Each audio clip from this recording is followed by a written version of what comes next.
Olá pessoal, sejam bem-vindos. Vamos a mais uma aula de mecânica dos fluidos e hoje nós falaremos da última sessão de fluidostática, ou seja, onde tratamos fluidos não em movimento, mas sim parados e sua interação, com as superfícies que estão imersas. Então aqui, trataremos o tema de flutuação e estabilidade, onde flutuação são corpos que estão flutuando, sobre uma determinada superfície de líquido, e estabilidade, as forças que mantêm esses corpos, em posições estáveis.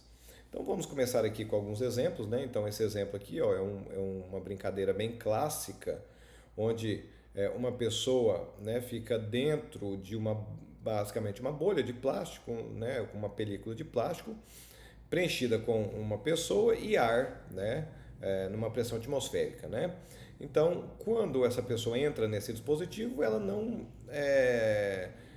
fica mais submersa, Ela fica basicamente flutuando na superfície do líquido, perfeito? Então isso aqui é muito interessante porque, esse dispositivo basicamente mantém o peso constante e altera o volume do corpo de uma maneira geral, e alterando esse volume, e mantendo o peso constante, nós trabalhamos o que? Na densidade desse corpo, se formos considerar esse corpo com uma distribuição de massa uniforme, certo?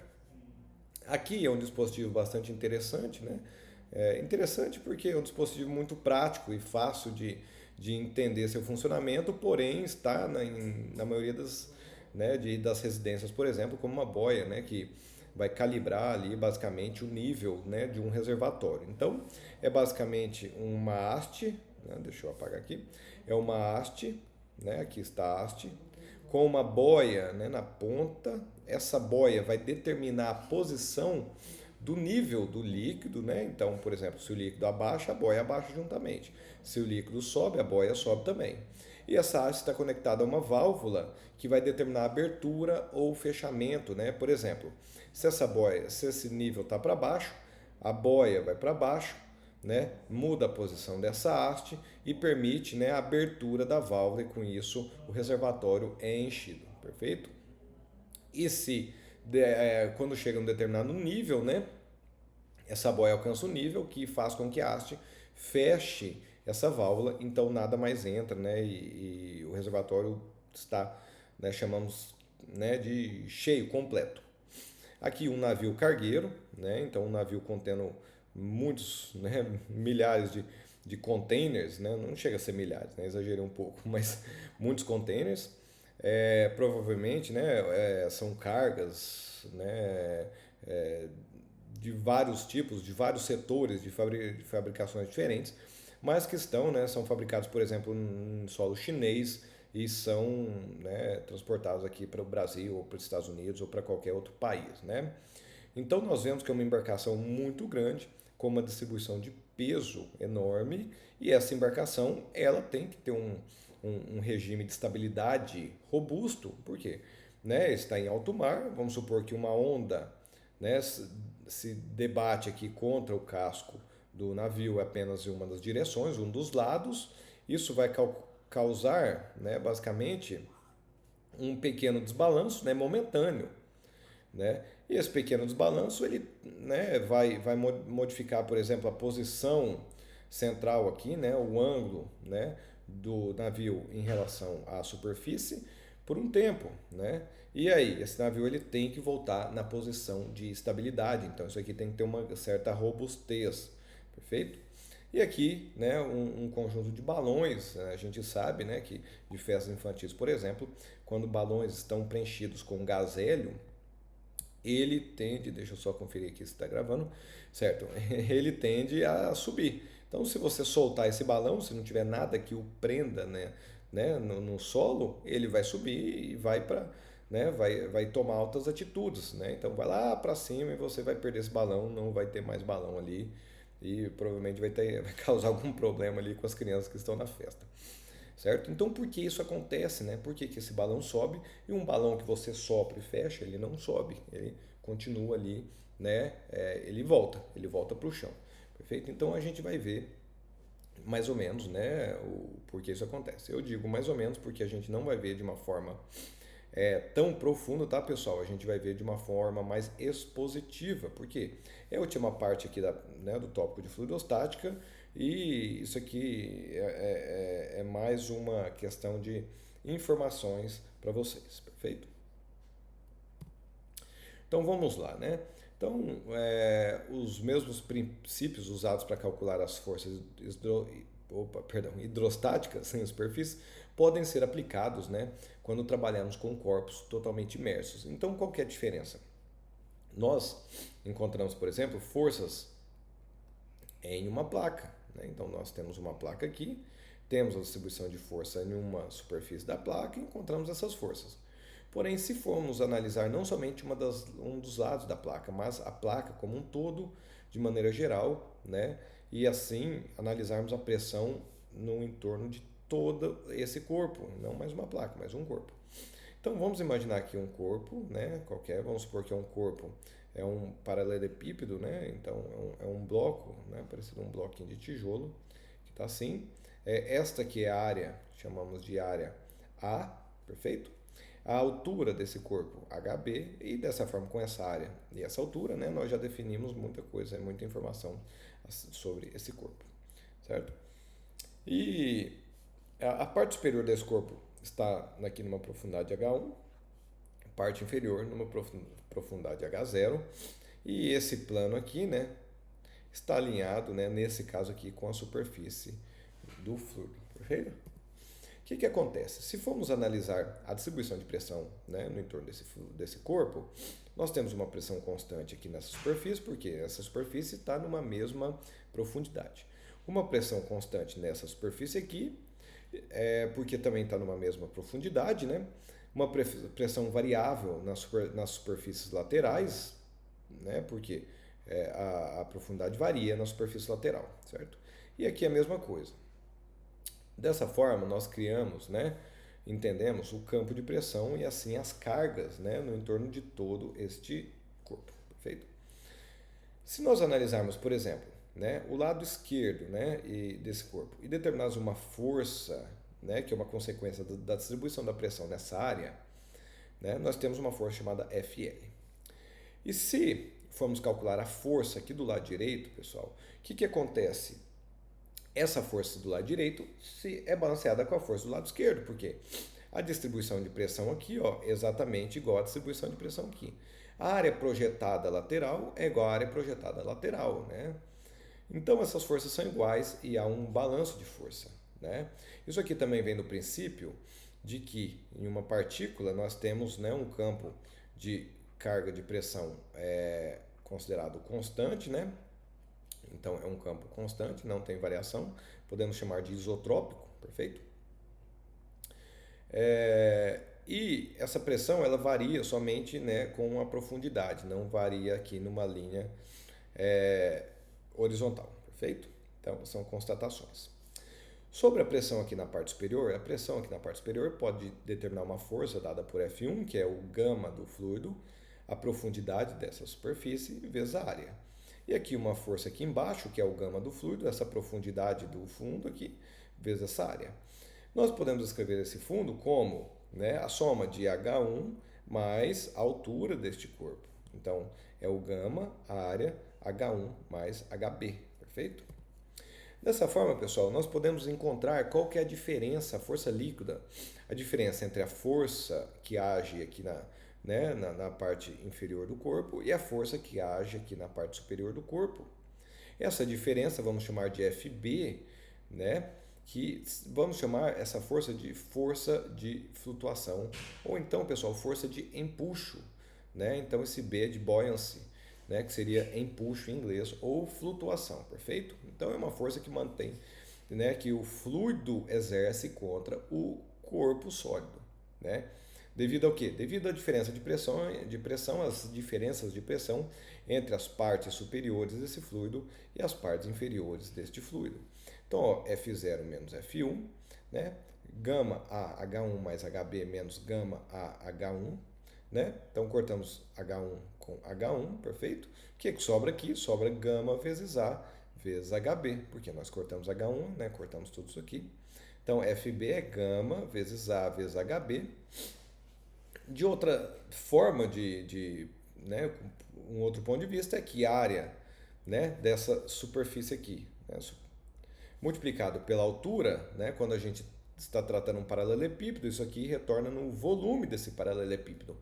Então, esta força foi dada pelo gama do fluido vezes o volume deste corpo imerso. Né? Lembrando que gama, pessoal, é ρ vezes a gravidade vezes o volume, certo, pessoal? Então, esta é a força que o fluido exerce contra o corpo. Então, nós temos aqui, né, um enunciado de Arquimedes, inclusive, que diz que um corpo imerso em um fluido experimenta uma força de empuxo vertical igual ao peso do fluido deslocado, certo? Qual é o peso do volume do fluido deslocado? Primeiro, o volume do fluido deslocado. O volume do corpo, né? Porque se o corpo está imerso, ele deslocou, para ele estar aqui, ele retirou dessa posição o mesmo volume de fluido, perfeito? Então, esse é o volume, multiplicamos pela densidade, pela gravidade, e encontramos então a força-peso, né, deste volume ocupado com este fluido, perfeito? Então, esse enunciado faz muito sentido. Pessoal, estes cálculos feitos aqui são cálculos, né, mais simples, porque envolve uma geometria mais simples. Aqui é um paralelepípedo. Mas se considerarmos uma geometria não tão simples, mas uma geometria genérica. Bem, pessoal, nós podemos trabalhar de outra forma. Né? Nós podemos trabalhar, né, por exemplo, né, Certo, pessoal, peço perdão, meu celular tocou aqui e eu dei uma pausa no vídeo. Mas voltando, então podemos trabalhar da seguinte forma. Vamos, né, entender a força que age sobre essa superfície, imaginando que essa superfície aqui seja uma superfície, né, uma superfície sólida, né, em contato com o fluido. Então a força nessa superfície é dada, né, pela pressão do fluido que o fluido exerce, porque o fluido exerce uma pressão aqui por baixo, tá, pessoal? E essa pressão exercida pelo fluido causa uma força que pode ser calculada como a força, né, exercida pelo fluido, né, levando em consideração o volume de toda a área superior a essa superfície. Área não, ao volume, perfeito? Então, pessoal, isso aqui, né, remete ao cálculo da força vertical em superfícies curvas. Nós vimos isso na última aula. Então, a força nessa superfície inferior é causada, certo? É igual ao peso do volume que ocuparia essa região aqui que nós colorimos, certo? Então, essa força aqui, nós podemos dizer que é igual a o gama do fluido multiplicado pelo volume 1 mais o volume 2, que é esse volume total aqui, perfeito? Certo. Qual que é a força exercida pelo fluido sobre a superfície superior desse corpo? É a força exercida, né, pelo volume de fluido acima dessa superfície. Qual que é o volume de fluido acima? Opa, calma. Sem querer que eu voltei algumas... Eu passei para frente, muito para frente. Certo, sem querer. Deixa eu apagar aqui. Certo. Então, a força exercida pelo fluido nessa superfície aqui. Qual que é a força? É a força causada, né, por este volume ocupado pelo fluido em questão, certo? Então, nós subtraímos essa força, que é gama, multiplicado por V1, perfeito? Subtraindo essa força aqui dessa força, então nós eliminamos V1 com V1, então teremos aqui gama vezes V2. Então, essa força é dada pelo gama, que é o ρ do fluido vezes G, multiplicado pelo volume. Qual volume? O volume do corpo, pessoal, que é esse volume aqui. Então, mesmo para formas genéricas, nós teremos, né, esta força de empuxo, né, dada pelo gama do fluido multiplicado pelo volume do corpo sólido, certo? Então, essa é a força. Algumas observações dessa força, né, são bem interessantes. Essa força age no centroide do volume. Então, o centroide do volume é aqui, certo? Então, né, centroide. Opa, o que é isso? Centroide. Centroide do volume, perfeito? Ou então, né, podemos chamar de o centro de gravidade desse volume, perfeito? E ela age, né, de baixo para cima, então ela, né, ela é uma força ascendente, faz o corpo tender a subir. Por quê? Porque a pressão embaixo é maior do que a pressão em cima, perfeito? Então esta é a força.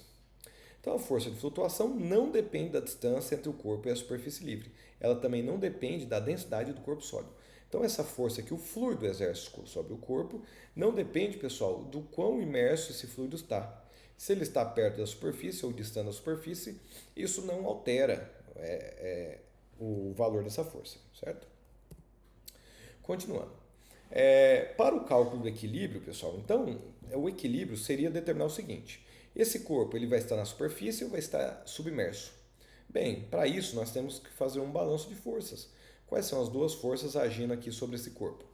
Uma é a força, né, empuxo que o fluido faz sobre o corpo, e outra é o próprio peso do corpo, né? Então, esse peso do corpo joga o corpo para baixo e essa força de empuxo joga o corpo para cima, né? Não é uma forma muito adequada falar joga, né? Mas só para ser mais didático mesmo. Então, a posição desse corpo, se ele vai estar submerso, se ele vai estar no fundo do reservatório, se ele vai estar na superfície, depende das diferenças de força de empuxo e força-peso. Então, com essas duas forças, nós podemos definir, né, a posição. Então, se esse corpo ele está em equilíbrio, ele está, por exemplo, parado, a força de empuxo é igual à força-peso. Qual que é a força de empuxo? Rho do fluido, gravidade, volume do fluido, né? Esse V sub, pessoal, então nós dizemos que é o seguinte, é volume do fluido submerso. Submerso, perfeito? É o volume, o que é o volume, na verdade é o volume do sólido submerso. O que é o volume do sólido submerso? É o volume de líquido deslocado. Deslocado. Perfeito? É o volume de líquido deslocado. É igual a massa desse corpo multiplicado pelo quê? Pela gravidade. Então, nessa equação aqui, nós cortamos aqui, ó, gravidade com gravidade. Então, o volume submerso é igual a massa do corpo dividido pelo ρ, né, do fluido. Perfeito? Então, essa massa dividida pelo ρ vai nos dar qual que é o volume submerso. Certo, pessoal? Então, quando, por exemplo, um corpo ele, né, possui uma densidade menor do que da água, o que vai acontecer? Esse volume ele vai ser diferente do volume do corpo. Ou seja, o que vai acontecer? Isso aqui, ó. Certo? Qual que é o volume submerso? Esse volume aqui, ó. Certo? Então, esse aqui é o volume submerso, certo? Essa força, então, de empuxo é dada por gama do fluido multiplicado pelo volume submerso, certo? Então, né, o que aconteceu aqui? Para que o corpo, né, ele esteja flutuando, né, na superfície desse fluido. Aconteceu o seguinte, né? Qual que é, né? Vamos considerar o seguinte, esse corpo aqui, ele é um corpo de massa totalmente distribuída, né? De uma forma homogênea, então homogeneamente distribuído. Então, o peso desse corpo, a massa desse corpo é dada pelo ρ, né? Vou escrever ρB de Buddy, multiplicado pelo volume, né, do corpo, dividido pelo ρ do fluido. Perfeito? Então, se esse termo aqui for menor do que 1, o que acontece? O volume submerso é igual a um valor menor do que 1 vezes, né, o volume do corpo. Perfeito?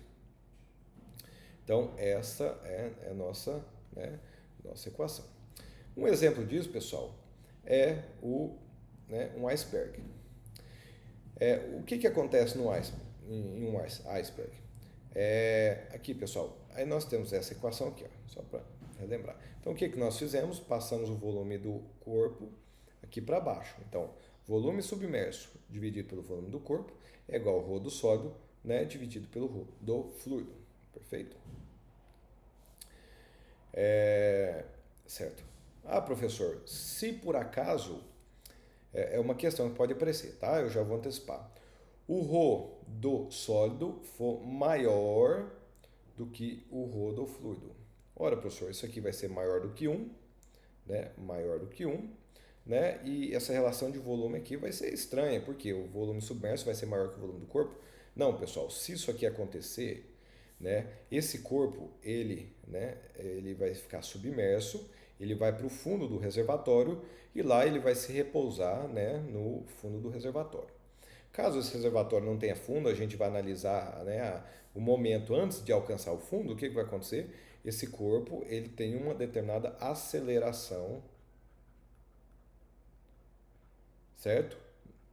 Para baixo, certo? Qual que é essa aceleração? Vai ser a diferença entre a força, entre o peso, né?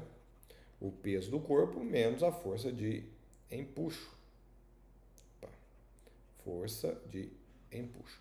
Perfeito? Essa diferença aqui vai, né, resultar na massa do corpo vezes a aceleração. Perfeito? Aí não teremos mais um equilíbrio estático, né? E sai um pouquinho aí dessa seção. Então, voltando aqui, né? Discussão em um iceberg. O que acontece, né? Muitas vezes a gente vê, né, uma maneira de ilustrar até as dificuldades da vida, como, né, isso é somente a ponta do iceberg. Né? O que quer dizer isso? Quer dizer que o que vemos em um iceberg é somente uma pequena parte dele. Né? Então nós vemos somente a ponta, mas a maior parte dele está imersa e nós não vemos. Né? Isso quer dizer, né, muitas vezes, ilustramos isso como uma dificuldade inerente à vida, né, e em qualquer ação que tomamos, né, para o nosso sucesso. Né? Por exemplo, a gente vê o sucesso de alguma pessoa e a gente só vê o sucesso, a gente não vê tudo o que essa pessoa passou para, né, alcançar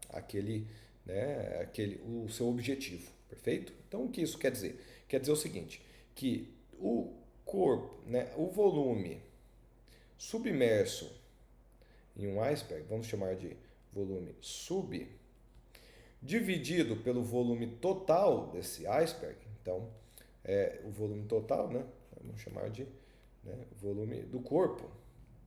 Essa relação é a mesma relação do ρ do gelo dividido pelo ρ do líquido, da água.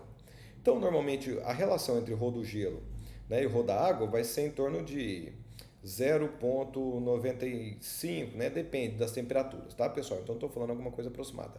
O que isso quer dizer? Quer dizer que o volume submerso é 95% do volume total. Então, nós vemos apenas 5%, certo? Fora da superfície, né? Fora da superfície do líquido, perfeito? Então, continuando. Deixa eu só ver quanto tempo aqui de gravação. 23 minutos. Vai demorar um pouquinho essa aula, pessoal. Peço paciência, por gentileza, tá? Mas é um tema interessante, né? E eu não posso cortar essa aula aqui na metade. Eu vou falando, eu me empolgo. Então, pessoal, nós temos 3 posições de equilíbrio. A posição de um floating body, né? Que seria um corpo em flutuação. Um corpo suspenso, ele está submerso, mas ele está neutro, né? Ele não vai nem para o fundo, nem para a superfície. E um corpo totalmente, né, afundado. Então, ele afundou e foi até a superfície realmente aqui, né, do fundo desse reservatório, do oceano, piscina, seja lá o que for. Então, o que acontece aqui? O corpo sobe à superfície e flutua quando a densidade do corpo é menor do que do fluido. O corpo ele fica no regime neutro, né? Então, quando o ρ desse corpo é igual ao ρ do fluido. E quando o ρ do corpo é maior que o ρ do fluido, ele afunda, ele vai até o fundo, perfeito? Então, são 3 posições de estabilidade. Então, por exemplo, né, algumas posições. Vamos supor que esse fluido, pessoal, não é mais um líquido, mas sim gás, ar.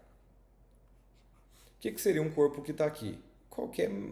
Qualquer sólido, né? Qualquer sólido, então aço, né? Qualquer corpo, né, feito de aço, né? ele vai para o fundo. O que seria esse corpo suspenso? Né? Um balão contendo ar. Balão de ar, certo? Então, na temperatura ambiente, né? Então ele fica mais ou menos suspenso. E o que seria esse corpo aqui, né? Que acende, que vai lá para cima, acende, né? De acender, né? É um balão de hélio, por exemplo, certo? Então são 3 posições de equilíbrio. Por exemplo, né? A altitude de um balão, né, de ar quente é controlada pela diferença de temperatura entre o ar, né, de dentro e de fora do balão, já que o ar quente é menos denso que o ar frio. Quando o balão não está nem subindo e nem descendo, a força de flutuação ascendente equilibra exatamente o peso descendente. Então, quando o balão não está subindo nem descendo, há pesos, né, que geram peso. A diferença de densidade, por exemplo, aqui tem ar quente, aqui, né, no interior desse balão. Ele tem uma densidade, né, vou chamar de ρH e ρC. Então, o ρH é menor do que o ρC, cria uma força de empuxo, uma força de flutuação. Certo? Quanto mais aquecido, mais ascendente esse balão. Quanto mais frio, mais descendente esse balão. E em um determinado nível, ele fica em equilíbrio, né? Ele fica em uma posição neutra. Perfeito, pessoal. Então, né, nós vimos as forças, né, de peso e de empuxo, né, e sua relação. Mas o que nós analisamos até o momento? Apenas, né, as intensidades das forças. Esse corpo vai para cima ou vai para baixo. Mas existe aqui, né, uma constatação interessante que é a posição de aplicação dessas forças. Por exemplo, vamos supor que aqui temos uma superfície de água e temos um corpo aqui, uma caixa de isopor, por exemplo. E nós soltamos essa caixa de isopor nessa posição, né, nessa superfície. O que vai acontecer? Né? Vamos considerar que o ρ desse corpo aqui, do sólido, né, do corpo, é menor do que o ρ do fluido, perfeito? Então ele vai continuar, né, suspenso aqui, né, flutuando. Mas o que vai acontecer se soltarmos ele nessa posição? Bem, essa aqui, né, inerentemente a gente entende que não é uma posição de equilíbrio. Então ele vai rotacionar e vai procurar uma posição de equilíbrio. O que é a posição de equilíbrio? Né? Uma posição, por exemplo, né, equilibrada dessa forma. Isso é natural a gente entender isso, porque realmente, de fato, é o que vai acontecer. Mas por que isso acontece? Né? A lógica disso, pessoal, é simples. Né? Esse corpo ele tem um determinado peso. Né? Esse peso, por exemplo, está concentrado em uma determinada região. Perfeito? Certo? Então, esse peso. A força peso, então, ela é caracterizada pelo peso, pelo volume do sólido em si. A força de empuxo, vou até mudar a cor aqui do empuxo, tá? Para verde. A força de empuxo, ela é caracterizada pela porção que está submersa. Então, se analisarmos, né, a concentração de carga, né, do peso submerso, né, nós teremos, agora deixa eu voltar aqui na cor roxa, nós teremos uma concentração, uma posição de atuação da força de empuxo nessa região aqui, certo? Então, força de empuxo. O que aconteceu aqui, pessoal? Né? Então, temos aqui, né, duas forças, né, desalinhadas, isso aqui gera um momento, né, um momento neste sentido. Momento que vai fazer com que o corpo rotacione. Então, o corpo vai rotacionar e essa rotação quando vai acabar? Quando esse momento subir. Quando esse momento subir, some quando as duas forças se realinham. Aí vai sim para uma posição de equilíbrio. Então, a posição de equilíbrio é o realinhamento das duas forças. Elas se alinham. Por que isso é importante? Ora, um navio, né? Não tem mais, né, nada mais importante do que isso, né, nesse contexto. Né? Um navio ele tem que ter uma robustez, ele tem que ter uma estabilidade. Né? Em qual sentido? Essas forças, né, independente de alguma perturbação, por exemplo, uma perturbação, uma onda, se choca contra o casco desse navio, ele vai mudar levemente da posição de equilíbrio, né, um determinado ângulo. Então, isso aqui é uma perturbação. Nesse desequilíbrio, a tendência do navio é voltar para a posição original. Então, ele volta, ele cria um momento restaurador, certo? Se isso falhar, né, como que isso pode falhar? Por exemplo, a distribuição de cargas no navio. ela fica muito desalinhada, né, para um lado, de tal forma que esse navio tende a rotacionar e não voltar para a posição de equilíbrio, e aí ele naufraga, né, isso é um acidente grave. Então, por exemplo, né, entra água aqui, né, dentro do casco através de um furo, cria um desbalanço, né, e esse navio ele vai rotacionar, né, e pode causar um naufrágio grave. Então, para corpos flutuantes como navios, a estabilidade é uma consideração muito importante para a segurança. Então, pessoal, só uma analogia aqui, né, de estabilidade, a gente pode fazer uma analogia com a esfera, certo? Com uma esfera e uma superfície. Então temos três principais posições, né? Uma posição estável. O que é uma posição estável? Né? Então temos aqui uma esfera e uma superfície dessa forma.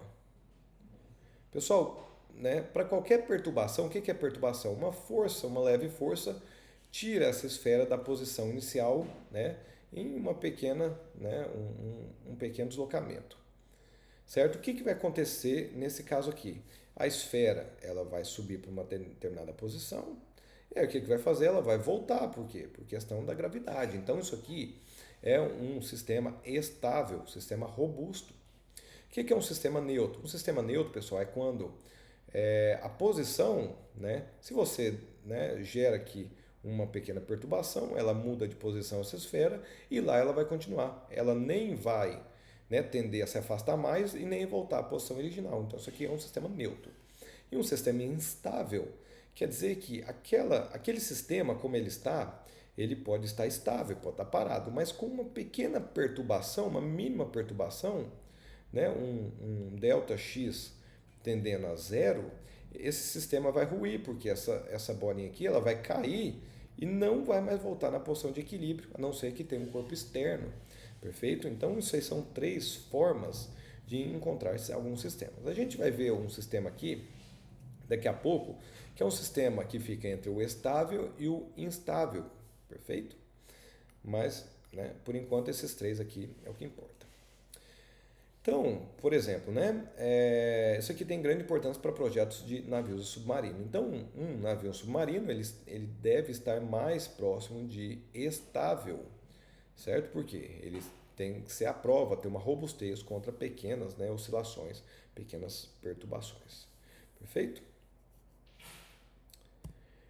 Então vamos lá, né, discutir um pouquinho dessa estabilidade. Então, para um corpo imerso ou flutuante em equilíbrio estático, o peso e a força de flutuação que agem sobre o corpo se equilibram. E tais corpos são inerentemente estáveis na direção vertical, certo? Então, por exemplo, esse corpo aqui, ele está, né, boiando dessa forma, né, a força de empuxo está aqui e a força peso, né, ela age, né, no centroide desse corpo e está nessa mesma linha, né? Então o peso está alinhado com a força de empuxo, né? Não causa nenhuma rotação nesse corpo, né? Não tem porque estão alinhadas. Então a força de flutuação está localizada no centro do volume da região deslocada de fluido, isto é, o centro de massa considerando a densidade uniforme. Então há um alinhamento, certo? Não há um deslocamento. Perfeito? Certo. Então, continuando. A estabilidade rotacional de um corpo imerso depende da localização relativa do centro de gravidade do corpo e do centro de flutuação, que é o centroide do volume deslocado. Então, voltando. Então, depende da posição dessa força e dessa força aqui, certo? Um sistema estável é o seguinte, é quando o peso do corpo está abaixo, né, da linha aqui do centro, né, da força de empuxo, perfeito? Então o peso está abaixo, certo? Um sistema estável e neutro, né, vou chamar somente de neutro, é quando os dois agem na mesma posição, então não é neutro, certo? E o que é um sistema instável? É quando a posição da aplicação do peso está acima do empuxo. Por que, pessoal, isso acontece? Porque no menor deslocamento possível, o que vai acontecer? Vamos supor que há um deslocamento aqui, né? Um ângulo, uma pequena rotação. A força-peso age para baixo. A força de empuxo age para cima, certo? O que vai acontecer? Vai gerar um momento, né, nesse corpo.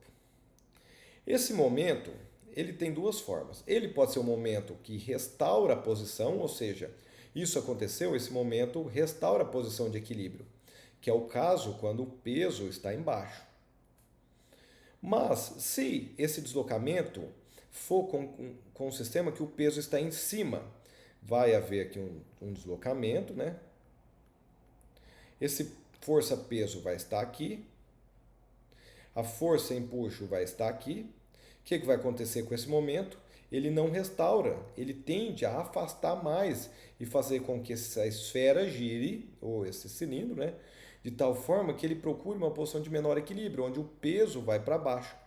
Então, o sistema que o peso está para cima, ele busca uma nova posição de equilíbrio, que é onde o peso está embaixo. E quando o peso estiver embaixo, aí sim ele é um sistema estável, perfeito? Então, por isso, o sistema com peso concentrado embaixo é estável, com peso concentrado em cima é instável. Então, né, um submarino, por exemplo, ele vai ser projetado para o peso estar concentrado embaixo, certo? Então, um projeto estável que o peso exige que o peso concentrado na metade inferior seja concentrado na metade inferior. Então, aqui, né? Por exemplo, um submarino. Então, por exemplo, um submarino exige que os motores e as cabines da tripulação estejam localizados em sua metade inferior. Então, aqui, pessoal, um submarino ele vai armazenar o peso embaixo, tá? A maior parte do peso vai estar embaixo, então ele consegue, né, se manter estável, né, e na sua posição original. Então, esse sistema aqui, né, de telescópio, né, de observação, por exemplo, em antenas, ele tem que estar localizado para cima. Então, para isso acontecer, ele tem que estar numa posição estável. E a mesma coisa um navio. Um navio, ele tem que estar numa posição estável, perfeito? Então, esse aqui é o caso do navio, ele tem que estar numa posição estável. O peso tem que estar concentrado, né, na parte inferior do navio, perfeito? Então, pessoal, um sistema como esse, ele é 100% estável? Não é 100% estável. Porque se acontecer, né, de um deslocamento muito grande, esse submarino, né, esse navio, ele pode mudar a posição e naufragar, perfeito? Então, nós chamamos isso, né, um sistema, ele não é 100% estável, ele é condicionalmente estável. Então, ele pode ser representado por essa superfície aqui, ó. Então, nessa região de atuação, o sistema é estável. A esfera passou para cá, né? Então, o sistema pode colapsar, perfeito? Pessoal, só alguns detalhes, né, sobre um submarino. Então, o submarino ele tem uma forma de funcionamento, né, quando ele vai submergir ou emergir, ele tem um controle, né, que ele injeta água no interior do submarino quando ele quer submergir, ou seja, ele injeta água, o peso dele sobe e ele vai submergir. Ele quer emergir, existe no interior gás comprimido, um tanque de ar comprimido. Esse tanque de ar comprimido, ar é liberado, o ar liberado expulsa a água, né, de dentro aqui dessa região que se chama tanque de lastro. Expulsa a água, expulsando a água, ele vai ser completo por gases, o peso dele diminui e ele emerge, perfeito? Então, esse é basicamente, né, o controle de um submarino de uma forma muito simplificada. Então, um corpo flutuante é estável se o corpo tiver um fundo pesado e, portanto, o centro de gravidade G estiver abaixo do centroide do corpo, B do corpo. Ou se o metacentro M estiver acima de G, certo? Então, o que isso significa? O que é o metacentro? Metacentro é o seguinte, vamos supor que esse navio aqui está numa posição estável, a posição de equilíbrio, a posição original. Esse aqui é a linha central, pessoal, que é a linha onde o peso e a força de impulso estão alinhadas, né?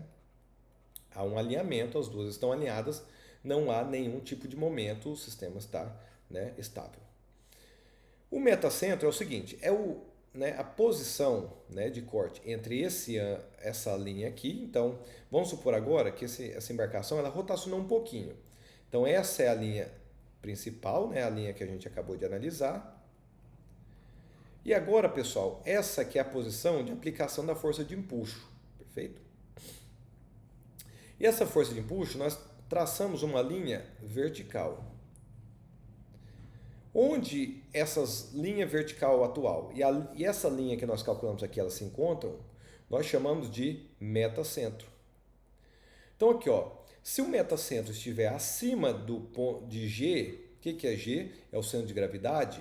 Esse sistema é estável, né? Estamos felizes aqui. O sistema é estável. O que quer dizer? Quer dizer que o momento gerado é o momento restaurador, porque aqui, ó, essa força é para cima, essa aqui é para baixo, gera um momento nesse sentido. Esse momento ele faz com que a embarcação volte à posição de equilíbrio. Perfeito? Se esse ponto metacentro estiver abaixo do ponto, né, de G, o que vai acontecer? Essas forças, elas não são restauradoras, ela tende ao colapso, né? Ó, essa força aqui é para cima, essa aqui é para baixo, o momento gerado está nesse sentido. Esse momento faz com que a embarcação acabe de naufragar, ela rotacione mais. Então, né, é um caso inaceitável para uma embarcação, porque se isso acontecer, né, vai haver um naufrágio, perfeito? E é isso que vai acontecer, pessoal, né, o pior dos casos. Então, né, temos aqui quanto tempo de aula, né? 41 minutos. Meu Deus do céu, acho que eu vou, vou quebrar essa aula aqui, tá, pessoal? Em duas aulas, né, separadas, ou eu coloco aqui dessa forma. Vamos ver. Pessoal, eu agradeço, né, muito a atenção de vocês. Espero que esse vídeo aí, essa aula tenha sido, né, bastante ilustrativa. Quando eu falei que a gente não iria, né, analisar de uma forma muito detalhada, né, essa parte da sessão, eu quis dizer que a gente, né, não vai, por exemplo, fazer cálculos aqui de estabilidade, né, mas nós analisamos as forças que agem neste equilíbrio. Então agradeço, tá? Na próxima aula nós vamos falar de fundamentos, né, de mecânica dos fluidos e alguns detalhes, né, sobre propriedades necessárias para a compreensão dos fluidos em movimento. Perfeito? Agradeço novamente, um grande abraço, uma boa aula, bons estudos, qualquer coisa, pessoal, pode escrever aqui, tá? E eu peço que dá um ok aí, né, curta um vídeo que eu percebi, né, não era a minha intenção inicialmente, mas eu percebi que quando esses vídeos têm mais acessos, ele fica visível aí para mais pessoas e uma quantidade até, né, expressante aí de alunos tem me procurado. Eu fico muito feliz aí em poder ajudar, né, alunos não somente no Brasil, mas fora também, tá, pessoal? Então eu peço que curtam, que sigam a minha página. Isso aí aumenta a procura e aumenta a publicidade desses vídeos, perfeito? E ajuda mais gente também.